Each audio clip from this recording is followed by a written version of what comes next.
ఆచార్య స్వామివారు గురజాడలో చల్లా శేషాచల శర్మగారి ఇంటి యందు విడిది చేసి ఉన్నప్పుడు వారి పాదాలకు బంగారు పూలతో పూజ చేయాలనే సంకల్పం శర్మగారికి కలిగింది.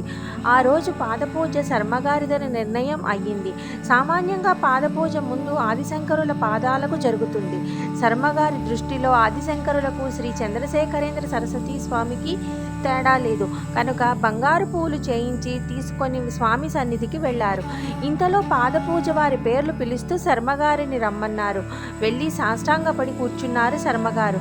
ఏం మామూలు పూలతో పూజ చేస్తే వాడిపోతాయనా బంగారు పూలు చేయించావు అని అడిగారు స్వామి. శర్మగారు నివ్వెరపోయారు. బంగారు పూల సంగతి స్వామికి ఎలా తెలుసా అని. సర్లే ఏవి పువ్వులు 111 అన్నారు స్వామి. అక్కడ శర్మగారు ఉంచిన పూల పొట్లం అందుకుంటూ. లేదు స్వామి 108 అన్నారు శర్మగారు. లెక్కపెట్టు అని స్వామి పొట్లం అక్కడ పడేశారు. లెక్కిస్తే 111 ఉన్నాయి. పూజ విజయవంతంగా పూర్తయింది. తర్వాత బంగారపు పనివానిని ఎన్ని పూలు చేశావు అని విచారించగా 1-2 పూలు తప్పిపోయినా తర్వాత ఇబ్బంది రాకుండా ఉండడానికి 111 చేశానని జవాబు వచ్చింది.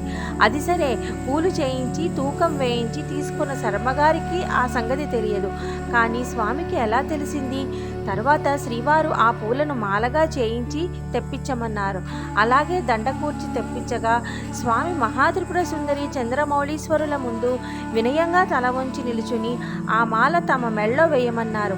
శర్మగారు సందేహించి తాను ఆదిశంకరుల పాదుకలు పరమాచార్య పాదాలు ఒకటేనని భావించి పూజ చేశానని, పాద పూజ చేసిన పూలను శిరస్సును ఎలా ధరిస్తారని తటపటాయిస్తున్నట్లు తెలిపారు.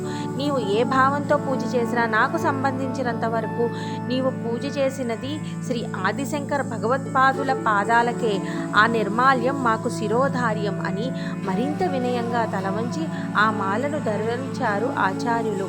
అపార కరుణాసింధుం జ్ఞానదం శాంతరూపిణం శ్రీ చంద్రశేఖర గురుం ప్రణమామి ముదావహం.